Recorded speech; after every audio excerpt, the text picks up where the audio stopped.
யாராவது டாக்டர் கூப்பிட்டீங்களா? கையை ஒடிச்சிட்டாங்க தம்பி. ஆம்புலன்ஸுக்கு சொன்னீங்களா? விட மாட்டேன்டாங்கப்பா. சரி வாங்க ஹாஸ்பிட்டல் போலாம்.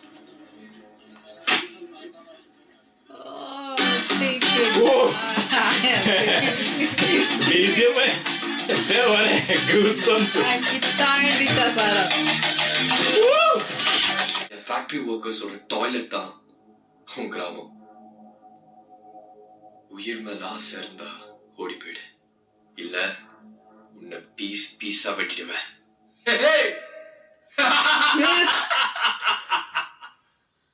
I'm waiting.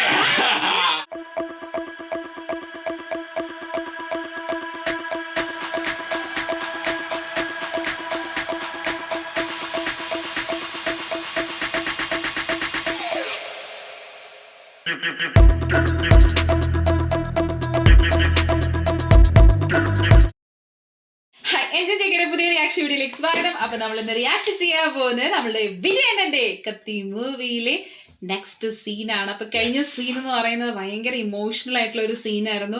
കാരണം എന്ന് വെച്ചാൽ ഭയങ്കര ടച്ചി ആയിരുന്നു സംഭവം. ഈ ഒരു മൂവി കാണാത്തോണ്ട് തന്നെ ഈ ഒരു 2023 നമ്മൾ ആ ഒരു കാര്യം കാണുമ്പോൾ ഇവൻ നമ്മൾ ജവാനിൽ ഇങ്ങനെ ഒരു സീൻ കണ്ടിട്ടുണ്ട്. ബട്ട് സ്റ്റിൽ ഡയറക്ടർ നമ്മളെ ഉള്ളിലേക്ക് ഇങ്ങോട്ട് തറഞ്ഞു കയറുന്ന രീതിയിലാണ്. അതായത് എവിടെയാണ് ആ ഇമോഷൻ പൊട്ടിപ്പുറപ്പെടുന്ന അറിയില്ല. പക്ഷെ ആ ഒരു സംഭവം നമുക്ക് കിട്ടുമ്പോ പിന്നെ നമുക്ക് കൺട്രോൾ ചെയ്യാൻ പറ്റില്ല. അങ്ങനത്തെ ഒരു സംഭവമാണ് അത്. കറക്റ്റ് ആയിട്ട് ആ ഡയറക്ടർ നല്ല രീതിയിൽ, അതായത് നമ്മൾ ഇന്നലെ പറഞ്ഞ പോലെ തന്നെ ഡയറക്ടറിന്റെ ബ്രില്യൻസ്, അനിരുദ്ധൻ തന്നെ മ്യൂസിക് ഡയറക്ടർ, പിന്നെ അവിടെയുള്ള പെർഫോമൻസ് അല്ലെ, എല്ലാരും കൂടി. നമ്മുടെ വിജയണ്ണൻ ആ ഒരു രംഗത്തിൽ എന്താ ചെയ്തേക്കുന്നെന്ന് വെച്ചാൽ നമ്മൾ പറയില്ല, ആ ഒരു കുറ്റബോധം കൊണ്ട് ആ ഒരു നമുക്ക് വിറക്കുന്ന ഒരു അവസ്ഥ വരില്ല. പ്രത്യേകിച്ച് കതിറിന്റെ അല്ലെ, ആ കതിറിന്റെ എക്സ്പ്രഷൻ ഒരു രക്ഷയില്ല. അതായത് കാലം അനങ്ങാൻ വയ്യാത്ത പോലെയാണ് അവിടെ പോയിട്ട് സംഭവങ്ങളൊക്കെ വാങ്ങുന്നത്. അത് ഭയങ്കര ജോളി ആയിട്ടുള്ള ആളാണ്. ആദ്യം വന്നത് മറ്റേ കയ്യൊക്കെ തൊഴുത് ഇങ്ങനെയൊക്കെ ജോലി അടിച്ച് വന്ന ആള് പിന്നീട് ഏകദേശം വയ്യാത്ത പോലെയാണ് തിരിച്ചു വന്നത്.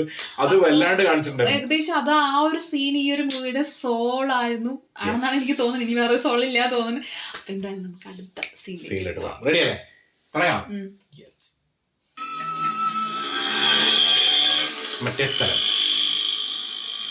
MNC. ആ പൈസ മേടിച്ചല്ലോ. മറ്റേത് 5 കോടി.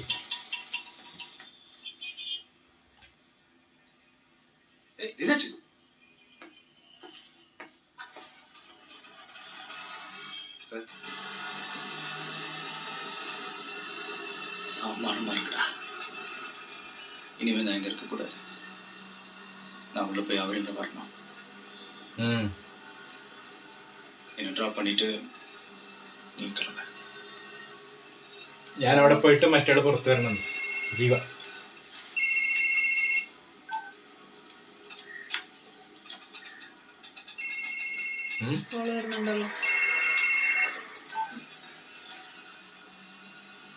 என்னாச்சு? இல்ல ஒண்ணும் இல்ல. என்னடா ஆச்சு? நீ கையெழுத்து போடலன்ற கோவத்துல MNC ஆளுங்க ஓல்டேஜ் ஹோம்ல புது வயசானவங்களை போய் அடிச்சிருக்கானுங்க. ஒட்ட பசங்க இப்ப எல்லாரும் அங்கதான் இருக்கானுங்க. அடிச்சிட்டாங்களா? ஆட்டோவை திருப்பு. അടിച്ചു. ഓ ഇത് ഗുണ്ടകളല്ലേ അതൊക്കെ?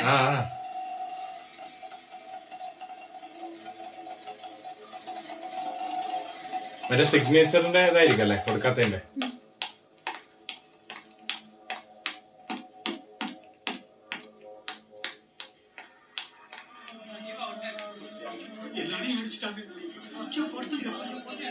പ്രായമുള്ളവർ யாராவது டாக்டர் கூப்பிட்டீங்களா? கையை ஒடிச்சிட்டாங்க தம்பி. ஆம்புலன்ஸுக்கு சொன்னீங்களா? விட மாட்டேன்டாங்கப்பா. சரி வாங்க ஹாஸ்பிட்டல் போலாம்.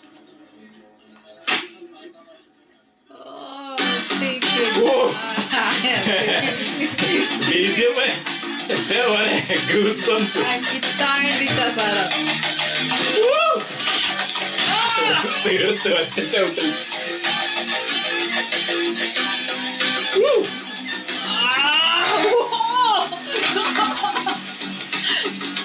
നമുക്ക് അടിക്കണം തോന്നുന്ന സ്ഥലത്തല്ലേ അടി അല്ലേ?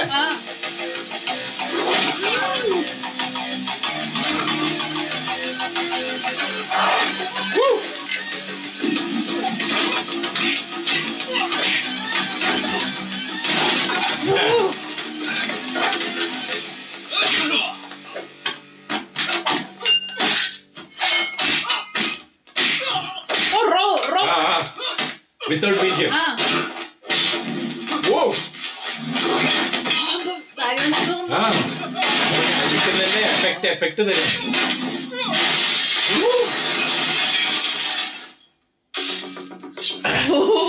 മറ്റേ ബിജിഎം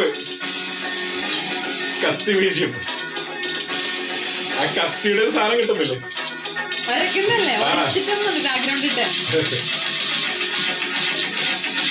ഗൂസ് ബംസ് ആണ്.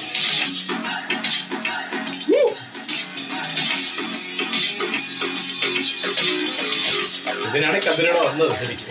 ആ കതിര വേണ്ടേ ആ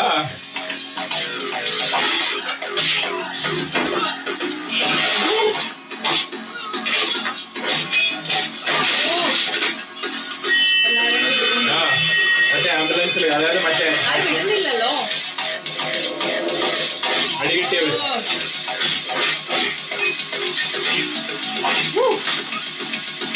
ടൈമിങ് ആ കലിപ്പിലുള്ള അടിയാണ് ശരിക്കും അല്ലെ? മാക്സിമം കലിപ്പില് ഫയർ കയറിയിട്ടുള്ള അടി. അഡ്രിനാലിൻ റഷ് ആ ഓ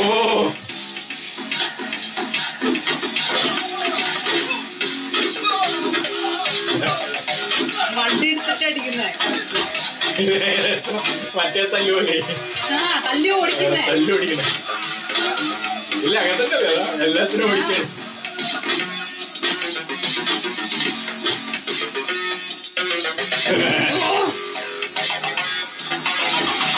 എല്ലാം പോയി.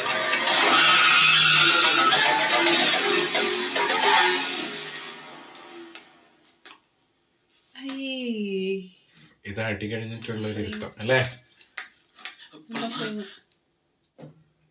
പെട്ടിയെടുത്ത് ഉള്ളവേ പെട്ടിയെടുത്ത് உள்ளவை இனிமே நான் தான் ஜீவானந்தம். കേസ് മുടിയുടെ വரைக்கும் അവർ ഉള്ളിയേ இருக்கட்டும். ആ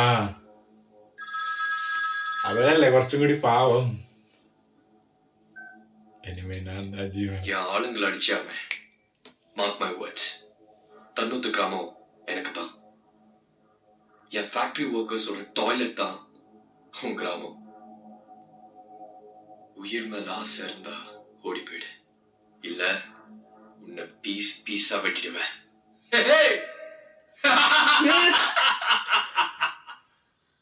I'm waiting. തുപ്പാക്കിക്ക് ശേഷല്ലേ റെഫറൻസ്. Goosebumps again intervention. ല്ലേ?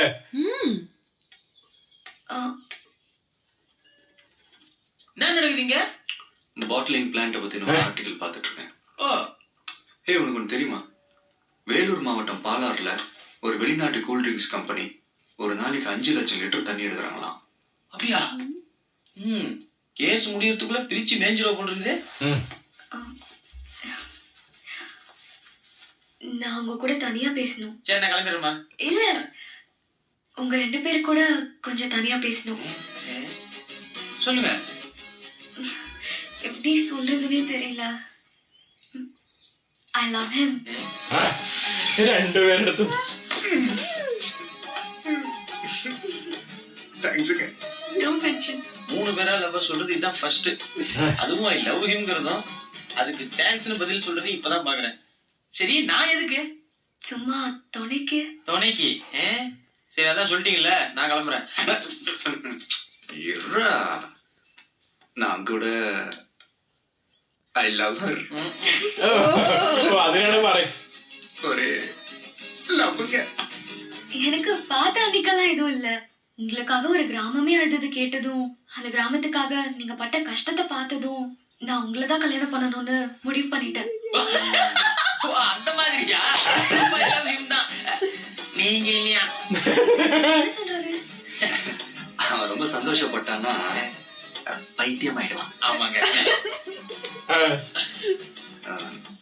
நான் உங்களை ஒரு இடத்துக்கு கூட்டு போகணுமே. போலாம்.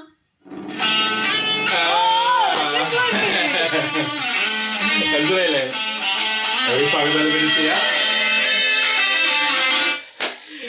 സമനില കിട്ടു സീന് ശരിക്കും എന്താ പറയാ നമ്മൾ ഒറ്റ സ്ട്രെച്ചിൽ ചെയ്യാന്നുണ്ടെങ്കിൽ നമുക്ക് ആ ഒരു എന്താ പറയാ. പക്ഷെ ഇന്നലെ കമന്റ്സ് വന്നിട്ടുണ്ടായിരുന്നു കേട്ടോ, ആ ഒരു ഇമോഷണൽ സീന്റെ ബാക്കി ചെയ്യണം എന്നുള്ളത്. പക്ഷെ നമുക്ക് ചെയ്യാൻ പറ്റില്ല എന്നുള്ളതാണ് ആകെ അബദ്ധമായിരിക്കായിരുന്നു. അപ്പൊ അതുകൊണ്ട് എന്താ പറയാ നമ്മൾ വിചാരിച്ചു നെക്സ്റ്റ് ഡേ ചെയ്യാന്ന്. അതുകൊണ്ട് കാരണം ഇന്നലെ അതിനുശേഷം ചെയ്തിട്ടുണ്ടെങ്കിൽ ആ അടുത്ത സീനിലോട്ട് നമ്മള് പോവില്ല, പറ്റില്ല. അതാ സംഭവം എന്ന് വെച്ചാൽ അതായിരുന്നു. അപ്പൊ എന്തായാലും ഈ സീനെ പറ്റിട്ട് പറയാണെന്നുണ്ടെങ്കിൽ ഏറ്റവും പോലെ ആ ഒരു നമ്മൾക്ക് കിട്ടിയ ഒരു ഇമോഷണൽ ഫീലില് അതിനെ നമ്മൾക്ക് ആ വരുന്നവരെയൊക്കെ നമുക്കിട്ടടിക്കാൻ തോന്നും അല്ലെ. നമ്മൾ അടിക്കടാൻ നമുക്ക് തോന്നുന്ന ഒരു ഫീൽ ഇല്ലേ, ആ ഫീലിലാണ് കറക്റ്റ് തളപതി അവിടെ അടിക്കുന്നത്. ആ അടിക്കുന്നതിന്റെ പവർ കറക്റ്റ് ആയിട്ട് കിട്ടുന്നുണ്ട്. പ്രത്യേകിച്ച് ഭയങ്കര ഗൂസ് ബംസ് ഫീല്. പ്രത്യേകിച്ച് എന്താ അറിയോ, ആ അടിക്കുന്നതിന് മുന്നേ തന്നെ എഗെയിൻ നമ്മളെ ഒന്നും കൂടി വെറുപ്പിക്കുന്നുണ്ട് മറ്റവർ. എന്താ പറയുക, ആടെ പ്രായമുള്ളവരെയാണ് പിന്നെയും പോയി അടിക്കണേ അല്ലെ. അപ്പൊ ആ അടിക്കുമ്പോ എഗെയിൻ നമുക്ക് ഫീൽ കിട്ടും. നമുക്ക് ആ ഒരു ഫീല് നമ്മുടെ ഉള്ളിലോട്ട് ഇങ്ങനെ വരും. ആ ഒരു ഫയർ അടിക്കണം അല്ലെങ്കിൽ അവരെ അടിച്ചു ഓടിക്കുമ്പോ നമുക്ക് കിട്ടുന്ന ആ ഒരു സന്തോഷം എന്ന് പറയുന്നത്. ഞാനെങ്കിലും നീലത്തിൻ മുകേഷ് ഇവിടെ അടിയും പിടിയും സംഭവങ്ങളൊന്നും ഇല്ലെങ്കിലും അങ്ങനെ പിടിച്ചിട്ട് അടിക്കാൻ തോന്നുന്നു. കാരണം അങ്ങനെയാണ് എല്ലാത്തിനും കാരണം. അങ്ങനെ അവസാനം വിളിച്ചിട്ട് എഗെയിൻ നമ്മളെ തുപ്പാക്കി റെഫറൻസ് വെയിറ്റിംഗ് അത് വേറെ രീതിയിൽ കൊടുത്തല്ലേ. അതായത് ആ ഒരു സ്ഥലത്തുനിന്ന് മറ്റേ ഞാൻ വരുന്നു എന്നുള്ള രീതിയിലാണെങ്കിൽ ഇവിടെ ഞാൻ നിന്നെ പീസ് ആക്കും പറയുമ്പോ ഓക്കെ ശരി ഞാൻ വെയിറ്റിംഗ് ആ സെയിം സാധനം ഇട്ടുണ്ടായിരുന്നു. ഒരു സാധനം കൂടി പറഞ്ഞിട്ടുണ്ട്, അതായത് ഇനി ഞാനാണ് ജീവാനന്ദം എന്നുള്ളത്.